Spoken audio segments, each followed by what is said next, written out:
Bismillahirrahmanirrahim. Assalamualaikum warahmatullahi wabarakatuh. Alhamdulillahirabbil alamin. Wassalatu wassalamu ala sayidina Muhammad wa ala alihi wa sahbihi ajmain. Ashabal fadilatil hukam wal muallimin al muhtarami wa zumala'il a'izza. Ismi Iskandar wa ana tilmizun minas saffi khamsun. Fi hazihi fursatis sa'idah أقدم لكم كلاما عربيا تحت عنوان أدوات الدراسية. أيها الحضور الكرام، إن الأدوات الدراسية من الأشياء المهمة في حياة التلميذ، فهي تساعدنا على التعلم والفهم والإنجاز في الدراسة.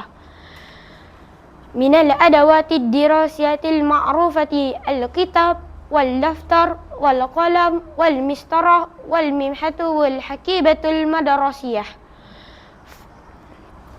أما الكتاب فهو مصدر المعرفة والمعلومة، نقرأ فيه الدروس ونستفيد من محتوياته.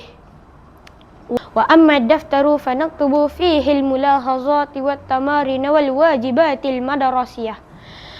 أيها الإخوة الأعزاء، القلم أداة مهمة جدا، به نكتب دروس ونجيب عن الأسئلة في امتحانات. وأما المسطرة فنستعملها لرسم خطوط المستقيمة وقياس الأطوال. والممحة تساعدنا على محو أخطاء وتصحيح الكتابة. كذلك الحقيبة المدرسية، فهي تحفظ كتبنا وأدواتنا وتسهل علينا حملها إلى المدرسة. أيها الحضور الكرام، يجب علينا أن نحافظ على أدواتنا الدراسية وألا نضيعها أو نتلفها. فالمحافظة على أدوات من صفات التلميذ